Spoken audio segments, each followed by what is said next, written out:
마가복음 14장 66절로 72절입니다. 마가복음 14장 66절부터 72절까지 말씀을 함께 합독합니다. 베드로는 아랫뜰에 있더니 대제사장의 비자 하나가 와서 베드로의 불지엠을 보고 주목하여 가로되 너도 나사렛 예수와 함께 있었도다 하거늘 베드로가 부인하여 가로되 나는 내 말하는 것이 무엇인지 알지도 못하고 깨닫지도 못하겠노라 하며 앞들로 나갈새 비자가 그를 보고 곁에 서 있는 자들에게 다시 이르되 이 사람은 그 당이라 하되 또 부인하더라. 조금 후에 곁에 서 있는 사람들이 다시 베드로에게 말하되 너는 갈릴리 사람이니 참으로 그 당이니라. 베드로가 저주하며 맹세하되 나는 너희의 말하는 이 사람을 알지 못하노라 하니 닭이 곧 두 번째 울더라. 이에 베드로가 예수께서 자기에게 하신 말씀 곧 닭이 두 번 울기 전에 내가 세 번 나를 부인하리라 하심이 기억되어 생각하고 울었더라. 아멘. 오늘 말씀의 내용은 주를 세 번 부인한 베드로, 예수님을 세 번이나 사람들 앞에서 모른다고 부인을 했습니다. 그래서 오늘 66절에서 68절까지가 이제 첫 번째 부인하는 내용이 나옵니다. 비자라고 하는데 비자라는 것은 여종을 말합니다. 제사장의 여종. 여종이 제사장 뜰에서 모닥불을 쬐고 있는 그 베드로의 얼굴을 보고 당신은 그 예수란 분과 함께 있었던 사람이라 하고 증언한 내용입니다. 66절, 68절 우리 보게 되면 함께 있습니다. 베드로는 아랫뜰에 있더니 대제사장의 비자 하나가 와서 베드로의 불지엠을 보고 주목하여 가로되 너도 나사렛 예수와 함께 있었도다 하거늘 베드로가 부인하여 가로되 나는 내 말하는 것이 무엇인지 알지도 못하고 깨닫지도 못하겠노라 하며 앞들로 나갈새. 그래서 첫 번째로 부인한 내용입니다. 베드로가 대제사장의 뜰에까지 갔던 것은 나름대로는 자기가 예수님 앞에서 장담했던 말을 아마 기억했을 겁니다. 예수님께서 분명히 말했죠. 경고했습니다. 내가 닭 두 번 울기 전에 나를 세 번 부인할 것이다. 그때 말할 때 베드로가 다른 사람들은 다 주를 버릴지라도 나는 결코 주를 버리지 않겠습니다. 그렇게 각오했던 베드로였습니다. 호언 장담했죠. 그러나 겟세마네 동산에서 어처구니 없이 나름대로 용기를 발해서 말고 제사장의 종이었던 말고의 귀를 갖다 자르는 죽이려고 했었죠. 그런 용명을 펼쳤지만 결과적으로는 베드로도 도망을 갔습니다. 아마 그렇게 간 뒤에 나름대로 스스로가 굉장히 부끄러웠을 겁니다. 내가 불과 한두 시간 전에 주님 앞에서 제자들 앞에서 그렇게 호언 장담했는데 이게 무슨 꼴이냐, 이래서는 안 된다, 아마 그런 생각이 들었을 것 같습니다. 그래서 늦게라도 그 예수님을 체포해 간 그 길을 쫓아서 간 거죠.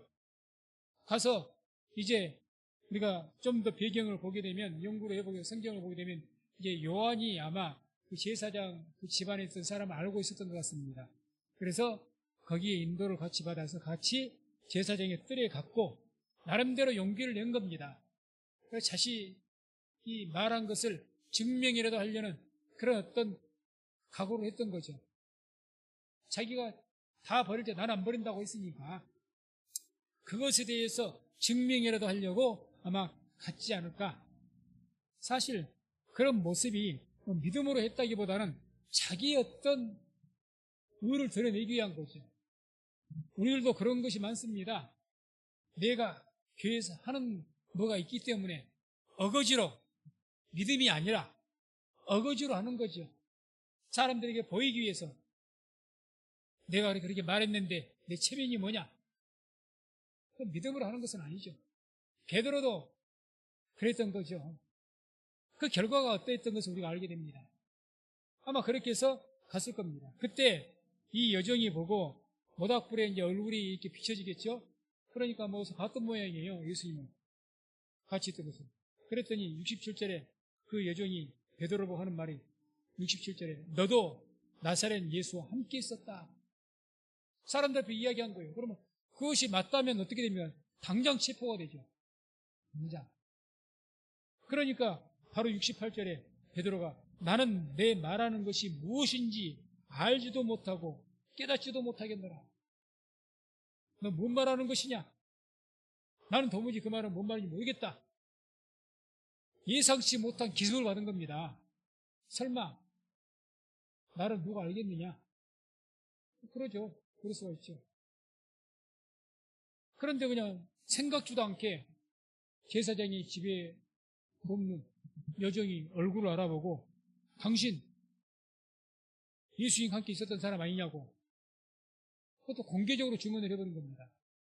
당황했죠. 그래서 이제 앞둘러 나갔다. 68절 앞둘러 나갔다. 그 위기를 모면하기 위해서 아랫뜰이라는 곳이 있는데 그 아랫뜰 더 대문에서 들어오면 바로 있는 그 뜰에서 있다가 얼른 그 자리를 회피하기 위해서 이제 앞둘러 나가는 거죠. 거기 있는 사람들을 피해서 위기를 모면하기 위해서 아마 그런 겁니다. 다음에가 69절에서 70절을 보면 이제 또 두 번째로 부인합니다. 똑같이 이 비자가 이 계집종이 베드로에게 이야기합니다. 그래서 69절 70절 상반부를 보게 되면 비자가 그를 보고 곁에 서 있는 자들에게 다시 이르되 이 사람은 그 당이라 하되 또 부인하더라. 아니라고 하니까 이 여종은 아니라고 하니까 다시 한번 보게 됐겠죠. 아니라고 다시 보게 되니까 아무리 봐도 기야. 맞는 거야. 그러니까 이제 다시 이르되 이 사람은 그 당이다. 예수를 쫓았던 그 당이다. 제자 중에 한 명이다. 이 말이죠. 보다 더 확신을 가지고 이야기한 거죠. 집요하게 이제 추궁한 겁니다. 그러니까 이제 또 부인한 거죠. 실제. 또 부인한 거. 연속적으로 부인한 거죠. 아니야. 강력하게. 계속. 나는 몰라. 나는 예수라는 분 몰라. 누군지 몰라. 대체 무슨 말 하는 것이냐. 아무튼 강력한 부인이죠. 모른다고. 순식간에 일어난 일이죠. 순식간에. 그것이 맞다고 입증되면 당장 체포가 될 위기에 처해 있으니까 생명이 왔다 갔다 하는 순간이니까. 그러자 이 여인이 계집종이 70절에 뭐라고 말합니까? 계속 그 이야기를 하는 거죠. 또 70절, 71절 보는데 세 번째로 이제 부인합니다. 두 번째까지 부인했죠. 이번에는 그 계집종이 아니라 그 이야기를 들었던 다른 사람들, 그 모닥불 곁에 다른 사람들도 이제 같이 쬐고 있었을 것 아니겠습니까? 몇 명일지는 모르겠지만 이 이야기를 들은 거예요. 계집종이 두 번이나 이야기했어요. 그랬더니 이제 70절 하반절 71절 보게 되면 조금 후에 곁에 서 있는 사람들이 다시 베드로에게 말하되 너는 갈릴리 사람이니 참으로 그 당이니라. 베드로가 저주하며 맹세하되 나는 너희 하는 말이 하는 사람을 알지 못하노라. 너는 갈릴리 사람이니 참으로 그 당이다. 이제는 비자가 이야기했을 때, 이 계집종이 이야기했을 때는 추측을 하면 추측이고 내가 본 것에 기억에 의지해서 이야기했던 것이고 이게 주위에 있던 사람 그 말을 듣고 조금 더 확실한 증거를 가지고 이야기하는 거예요. 너 말투를 보니까 갈릴리 사람 아니냐. 여기는 예루살렘이고 유대니까 갈릴리 사람이 많지는 않겠죠. 그런데 예수님을 따르는 사람은 다 누구였습니까? 갈릴리 지역 사람이거든요. 이게 우리같이 사투리 방언이 완전히 다른 모양이에요.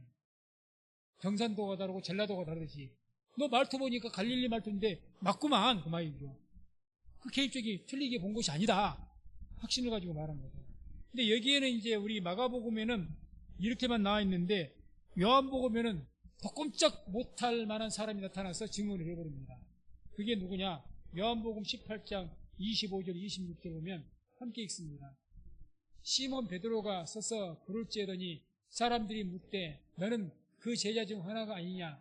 베드로가 부인하여 가로되 나는 아니라 하니 대제사장의 종 하나는 베드로에게 귀를 베어 배운 사람의 일가라. 가로되 내가 그 사람과 함께 동산에 있던 것을 내가 보지 아니하였느냐. 꼼짝 말하죠. 자기가 제사장의 종 말고를 죽이려고 칼로 쳤다가 피한 바람에 귀만 잘랐어요. 그러니 그 피해를 당했던 사람이 그 옆에 있던 사람들이 베드로 봤을 때 정확하게 보지 않았겠습니까? 눈앞에서 자기를 죽이려고 했던 사람인데 그 사람이 증언을 해버린 거예요. 아니다. 내가 너 봤어. 너 내 칼 들고 설쳤던 사람 아니냐. 이거는 뭐 도무지 뭐 피할 수 없는 증거가 돼버린 거죠. 그러니까 이런 차원에서 이제 우리가 봤을 때 뒤에 뭐 베드로가 막 예수님을 저주하면서까지 부인했다. 아니 그런다고 이렇게까지 부인하나? 우리가 이렇게 생각할 수가 있는데 요한복음 보게 되면 너무 다급한 나머지 이제 그런 거죠. 이렇게까지라도 부인하지 않으면 이거는 꼼짝 마라 아닙니까? 아니 그 피해를 당했던 사람이 증거해 버리는데 당신이 내 귀 잘났잖아. 눈앞에서 싸운 사람이 이야기하는데 그걸 뭐라고 변명을 해요? 그러니까 이제 여기서 피할 길이 없는 거죠. 그러니까 베드로가 71절에 베드로가 저주하며 맹세하되 나는 너희의 말하는 이 사람을 알지 못한다. 이런 배경에서 나오는 거죠, 이야기가. 그냥 계집적인 해석만 나온 것은 아니고, 아니 그런다고 저주하면서 누구로 저주했겠습니까? 예수님을 저주한 거죠. 그러니까 맹세하면서. 근데 지금 이렇게까지 안 하면은 어떻게 되죠? 지금 꼼짝없이 잡힐 판입니다. 꼼짝없이. 아무튼 간에 그렇게 해서 급박한 어떤 죽을 수밖에 없는 꼼짝없이 증거가 잡힌 그런 위기를 모면하기 위한 베드로의 자구책이었던 거죠. 자구책. 아무튼 그렇게 해서 이렇게 베드로가 3번을 부인하게 됩니다.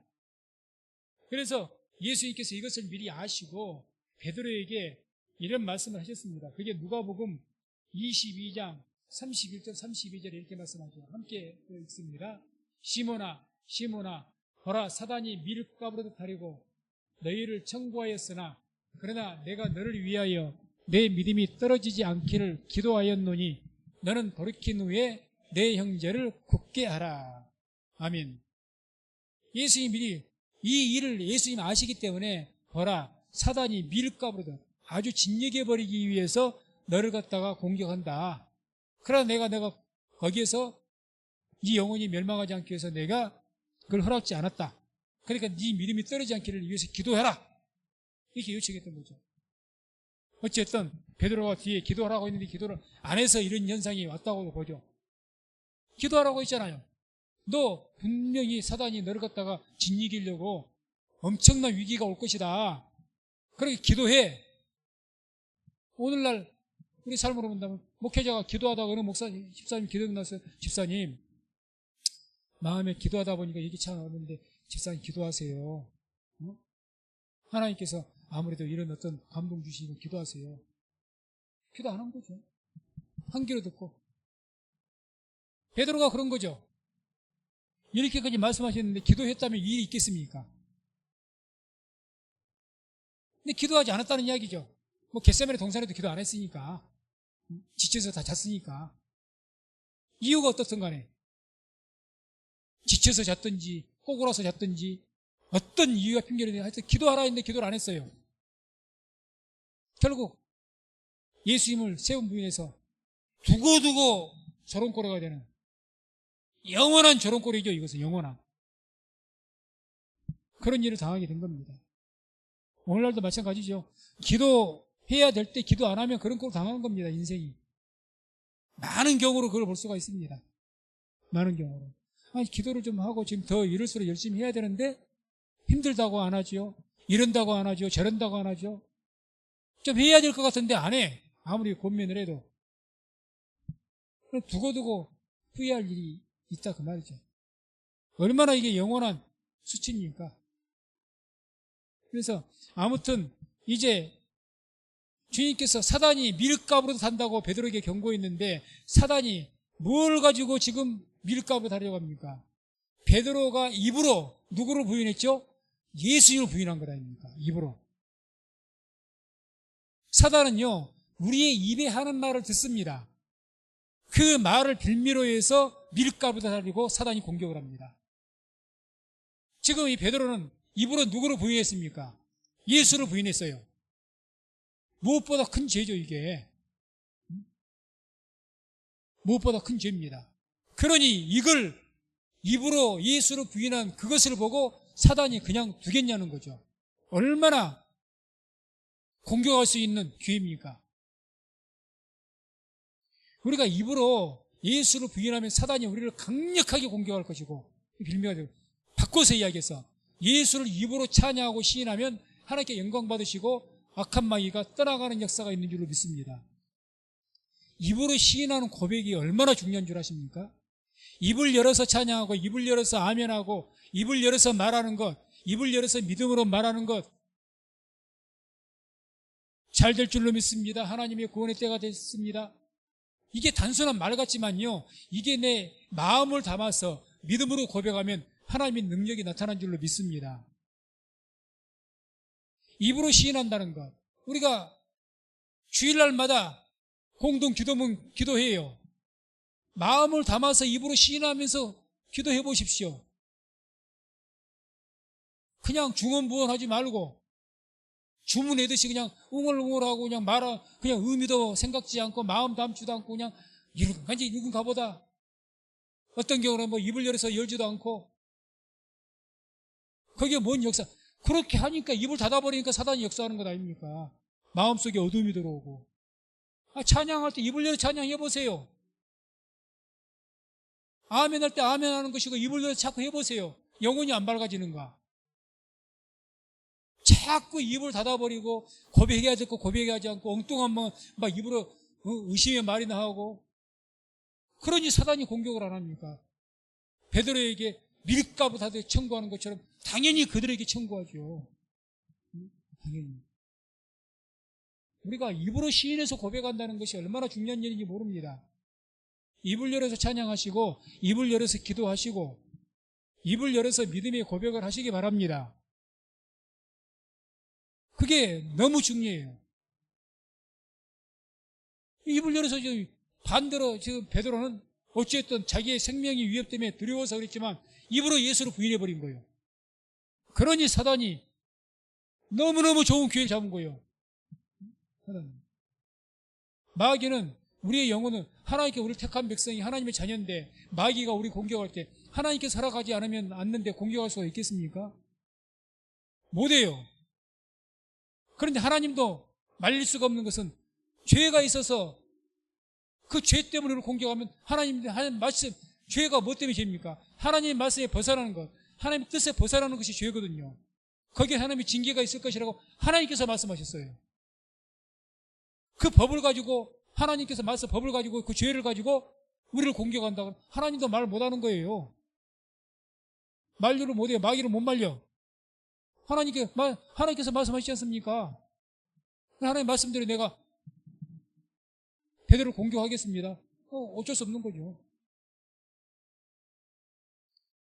우리가 여기에서는 특별히 마귀가 여러 경로로 통해서 우리를 공격하지만 우리의 찬양도 복음성가도 그런 내용이 있지만요, 마귀는 너희의 입을 본다. 너희의 말하는 것을 듣는다. 내가 역전되리라. 그 찬양했던 걸 기억하는데, 우리의 말하는 것을 마귀가 듣고 있다. 너 입의 말을 본다. 말은 능력입니다. 말은. 하나님께서는 말씀으로 창조하셨고 세상을 창조했습니다. 말에는 어마어마한 능력이 있습니다. 그래서 믿음의 말에가 능력이 있는 거예요. 그러니까 말에, 우리가 말로 인해서 여호와께서 괴로워하신다고 했잖아요. 말이. 우리가 말을 잘한다는 것은 대단한 지혜입니다. 그건 얼마나 큰 축복인지 모릅니다. 말을 잘못한다? 세상 사람은 말 한마디 잘못해갖고 모든 것을 깨버려요. 덕 세우는 것도 깨버리고 자기 공로도 엎어버린 거예요. 다 잘해왔는데 말 한마디 딱 잘못해가지고 사람 딱 들어버리고 은혜를 다 깨버리고 자기 쌓았던 공로를 싹 무너뜨려버립니다. 그런 경우가 얼마나, 요즘에 정치인들 그런 거 말 한마디 잘못해서 큰일 나는 경우가 많죠. 그래서 우리는 이 말, 우리 입의 말, 우리가 말을 어떻게 하는지 해서 사단이 우리를 대적합니다. 믿음의 말을 하고 찬양을 하고, 그럼 마귀를 대적하라. 뭘로 대적해요? 믿음의 말로 대적하는 거지. 하나님을 찬양하고 믿음의 말로 대적을 했을 때 마귀는 떠나가는 줄로 믿습니다. 바꿔 말해서 자꾸 입을 닫고 믿음으로 시인의 고백을 안 해요. 입을 닫고 있어. 그러니 자꾸 어둠의 영이 다가오지요. 마음은 더 우울해지고 낙심에 빠지고 별의별 잡념이 다 드러나고 복잡하죠. 막 복잡해 마음이. 그래서 로마서 10장 9절 10절에 이런 말씀이 있습니다. 함께 또 말씀을 읽습니다. 내가 만일 내 입으로 예수를 주로 시인하며 또 하나님께서 그를 죽은 자 가운데서 살리신 것을 내 마음에 믿으면 구원을 얻으리니 사람이 마음으로 믿어 의에 이르고 입으로 시인하여 구원에 이르느니라. 아멘. 내가 말로 무슨 말을 하고 있느냐? 스스로가 생각을 많이 해야 됩니다. 말 한마디에 천냥빚을 갚는다고 했습니다. 내가 말할 때 굉장히 조심해서 말을 해야 되죠. 조심해서. 사람이 완전할 수는 없지만 최선을 다해야 되죠. 그런데 베드로는 지금 어쨌든 두려움 가운데 주를 부인한 거, 그것도 3번이나. 3번째는 그냥 예수님을 저주하면서까지. 사단에게는 너무나도 좋은 기회죠. 베드로가 누굽니까? 가장 주님께서 반석으로 세워서 사도 중에서도 가장 귀하게 쓸 일꾼인데 얼마나 넘어뜨리기 좋은 기회입니까? 그러니까 너희 기도해라. 너를 갖다 밀가루로 해서 아예 너를 그것을 빌미로 해서 너의 영혼을 멸하려 했지만 내가 거기까지 허락하지 않았다. 그래서 오늘 이 베드로의 이 3번을 부인하는, 입으로 주를 부인하는, 주님께서 그런 말씀 하시지 않습니까? 너희가 사람 앞에서 나를 부인하면 내가 하나님 앞에서, 천사들 앞에서 너희를 부인할 것이다. 너희들이 사람 앞에서 나를 시인하면 내가 하나님과 천사들 앞에서 너를 시인할 것이다. 예수님께서 그런 말씀 하셨습니다. 네가 나를 시인하면 나도 하나님께서 너를 시인할 것이고 네가 이 땅에서 나를 부인하면 나도 너를 부인할 것이다 했어요. 우리가 입으로 시인한다는 것 가볍게 여기지 마시기 바랍니다. 꼭 예수를 시인하는 것도 또 구체적으로 아까 말씀드렸잖아요. 기도하는 것, 찬양하는 것 마음을 담아서 시인하십시오. 뭐 기도의 문구가 마음에 안 듭니까? 다 기도가 하나하나 해야 될 기도들이고 내용들이고 신앙 고백 하나하나가 얼마나 중요한 내용들입니까? 그 말씀들을 계속 읽어보면서 마음속으로 묵상도 하면서 그 내 마음을 담아서 시인을 해야 되죠. 기도해야 되죠. 그때 역사가 있는 겁니다. 역사가. 다음에 이제 이렇게 3번을 부인하고 나서 베드로가 드디어 이제 통곡을 하죠. 깨닫고. 그게 이제 72절에 나옵니다. 72절 본문. 함께 읽습니다. 닭이 곧 2번째 울더라. 이에 베드로가 예수께서 자기에게 하신 말씀 곧 닭이 2번 울기 전에 내가 3번 나를 부인하리라 하심이 기억되어 생각하고 울었더라. 아멘. 기억되어서 생각하고 울었다. 뭐가 기억되었을까요? 14장 29절 31절 보면 베드로가 한 말 있잖아요. 보면은 베드로가 여짜오되 다 버릴지라도 나는 그렇지 않겠나이다. 호언장담하니까 예수께서 가라사대 내가 진실로 내게 이르노니 오늘 이 밤 닭이 2번 울기 전에 내가 3번 나를 부인하리라. 이 말씀이 불과 몇 시간 전에 뭐 하루 전인가 몇 시간 전에 했던 그 말이 닭 울음소리를 들으면서 기억이 확 나는 거예요. 기억이 확 난 겁니다. 그래서 누가복음 22장 60절 62절에도 이 동일한 사건을 기록하고 있는데 또 이 말씀도 같이 함께 읽습니다. 주께서 돌이켜 60절부터 같이 읽습니다. 베드로가 가로되 이 사람아 나는 너 하는 말을 알지 못하노라. 방금 말할 때 닭이 곧 울더라. 주께서 돌이켜 베드로를 보시니 베드로가 주의 말씀 곧 오늘 닭 울기 전에 내가 3번 나를 부인하리라 하심이 생각나서 밖에 나가서 심히 통곡하니라. 아멘. 그러니까 자 베드로가 지금 마당 뜰에 있는데 제가 아마 예수 이제 먼 발치에서 보였던 것 같습니다. 그때 부인하고 3번째 부인하고 나니까 예수님이 저쪽에서 자기를 딱 쳐다보시는 거예요. 그 순간 닭이 우는 겁니다. 그래서 심히 통곡했다 밖에 나갔어요. 뭐가 기억나세요? 나는 그렇게 호언장담했고 예수님은 너가 분명히 나를 세운 부인할 것이다 말씀하셔서 경고하셨고, 그게 이제 기억이 난 거죠. 자, 닭 울음소리가 베드로의 영혼을 깨운 겁니다. 닭 울음소리를 듣고 주의 말씀이 했던 말씀이 기억났고 회개하게 됐으니까. 회개하게. 그 기쁜 이 심히 울었다는 이걸 통해서 베드로가 회개했고, 이 계기를 통해서 베드로가 하나님 앞에 귀하게 쓰임받는 사도의 길을 갈 수 있는 계기가 된 겁니다.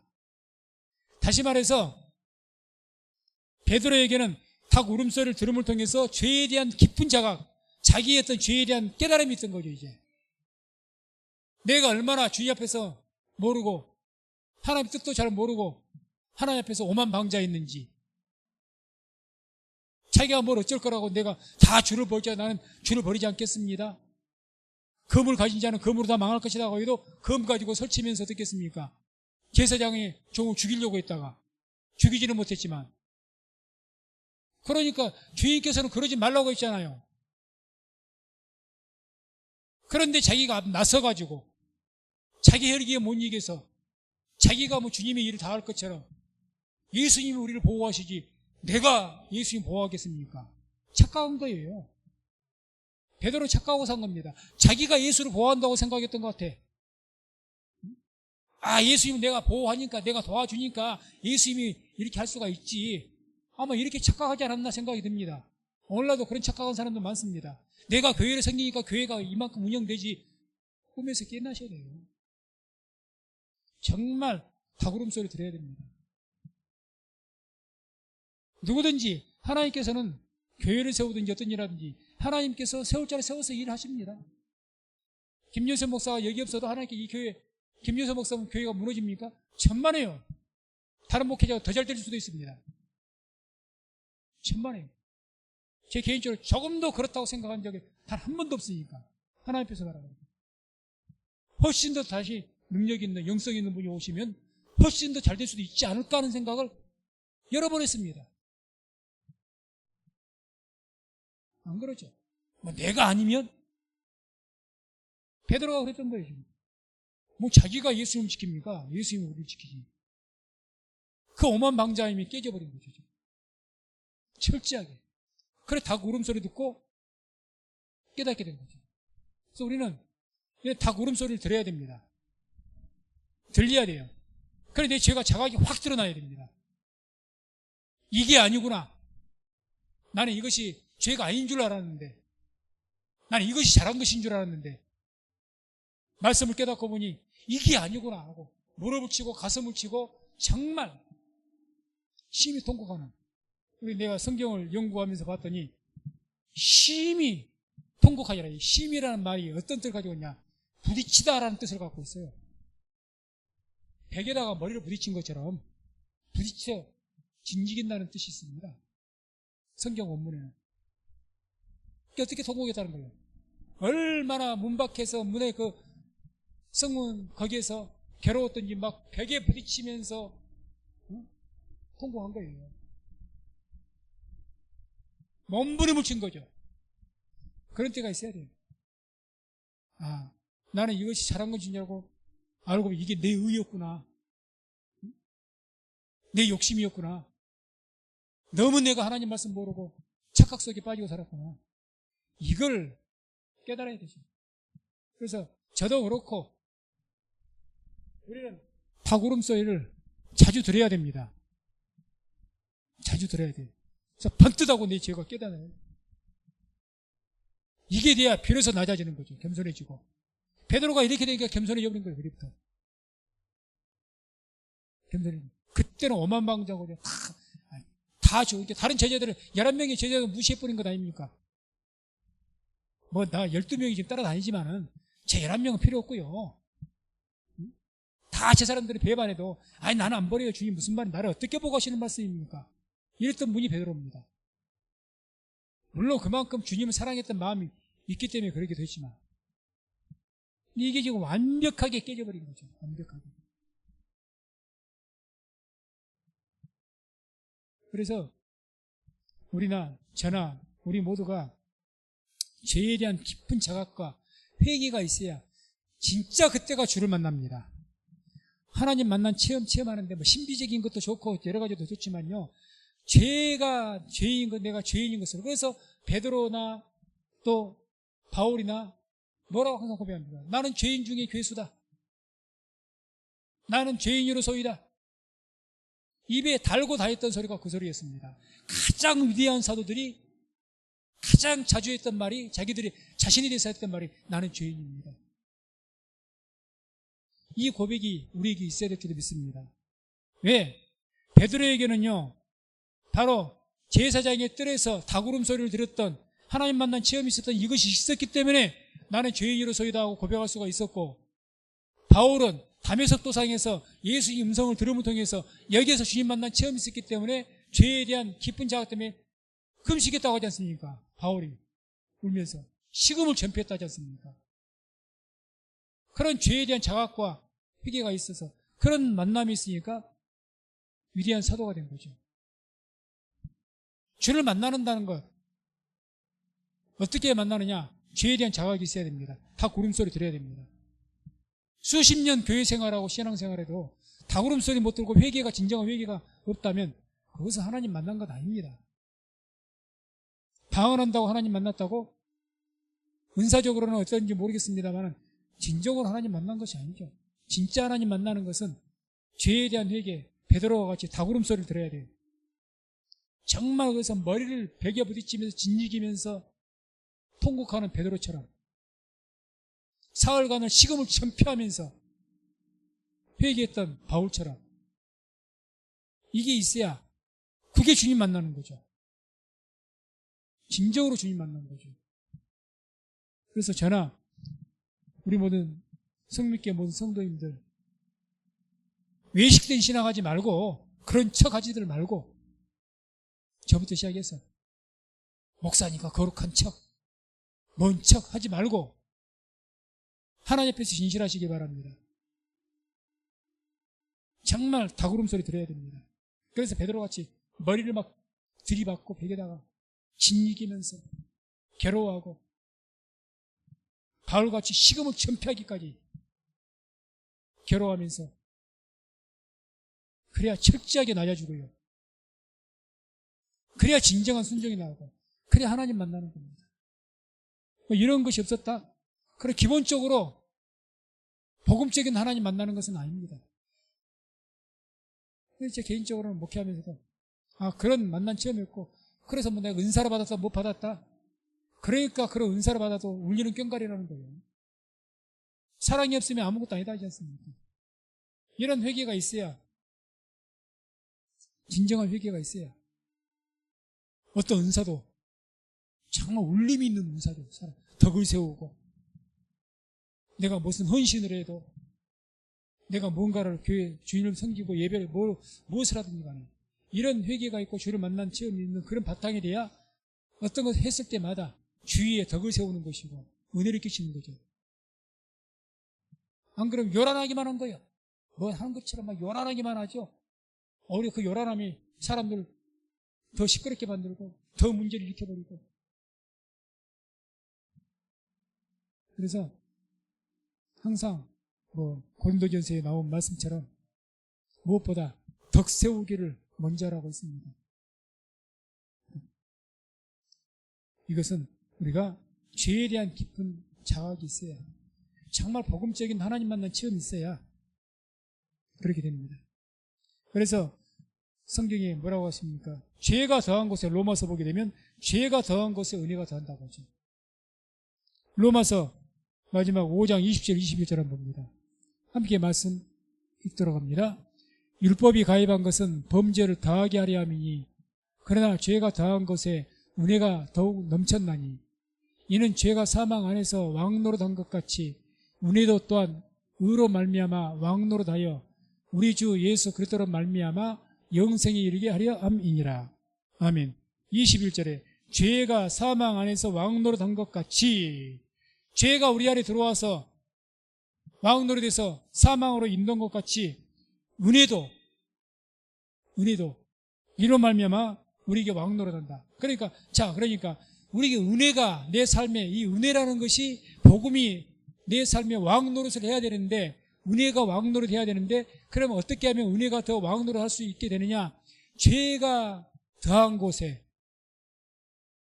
죄가 깊으면 깊을수록 회개하고 깨달을 때 은혜가 더 깊습니다. 무슨 말 이해하시겠습니까? 죄가 더해라는 것은 더 많은 죄를 지어라는 의미가 아니라 내 죄가 크다는 것을 깨닫게 되면 될수록 내 죄가 나는 정말 죄인 중에 괴수로구나 바울과 같이 그런 깨달음이 있으면 있을수록 은혜는 더 큰 겁니다. 그러면 그럴수록 그런 진정한 깨달음이 있으면 나 같은 것이 이렇게 되는 거죠. 나 같은 것이 뭐라고? 나 같은 것이 뭐라고 여기서 하나님 말씀 문제라고 나 같은 것이 뭐라고 주의를 하고 나 같은 것이 뭐라고 진짜 깨닫게 되면 그렇게 되죠. 자연스럽게. 근데 알 것을 알지 못한 거예요. 내가 죄인인 것을 알지 못하니까 교만한 거죠. 내가 모든 것을 다 아는 것처럼. 그러니 교만하게 된 겁니다. 그래서 그런 의미에서 성경은 죄가 깊을수록 은혜가 더 크다는 겁니다. 그래서 조금 전에도 말씀드렸던 것처럼 베드로는 3년 반 동안 예수님 따라다녔습니다. 그 기적을 보고 표적을 보고 능력을 보고 또 예수님께서 능력 주셔갖고 자기도 병도 고쳐받고 귀신도 쫓아내봤고 한번 그랬지 않습니까? 그런 경험을 다 했지만 진정한 주를 만난 체험이 없었습니다. 그래서 제자들이 어떻게 했습니까? 길가에서 예수님께서 이제 마지막으로 예루살렘 가서 십자가 사역을 감당해야 되는데 네가 오른팔이냐 내가 오른팔이냐 싸웠던 사람들이 누굽니까? 제자들입니다. 3년 반 동안 따라다녔어요. 예수님 따라다니면서 말씀을 들었고 누구보다도 예수님이 더 잘합니다. 그런 사람들이 십자가 사역에 대해 전혀 알지도 못하고 그 와중에 네가 크냐 내가 크냐 싸웠던 사람들이 바로 제자들 아닙니까? 그 제자들이에요. 왜? 진짜 주를 만난 체험이 없으니까. 진짜 주를 만나게 되니까 베드로도 바울도 그러니까 내가 죄인 중에 괴수라고 고백하는 거예요. 닭울음 소리 듣지 않으면 안 되는 거죠. 닭울음 소리 들어야 됩니다. 들어야 돼요. 그래서 오늘 말씀을 생각하시면서 우리들도 베드로와 같이 정말 닭 울음소리를 들을 수 있는 은혜가 있기를 주의 이름으로 축원을 드립니다. 있어야 돼요. 반드시 있어야 됩니다. 그래서 정말 베드로가 그냥 내 죄가 점점 더 빛 가운데서 드러나서 너무너무 부끄럽고 그냥 너무 그것 때문에 괴로워서 막 머리를 짓이기면서 괴로워했던 베드로. 사흘간을 식음을 전폐하면서 괴로워했던 바울. 그런 깊은 회개와 자각이 있어서 우리가 그런 것 가운데 주를 만날 수 있는 체험을 하고 그래서 베드로나 바울과 같이 이제는 하나님께로부터 귀하게 쓰임받는 우리 성육교회 모든 성도님 될 수 있기를 주의 이름으로 축원을 드립니다.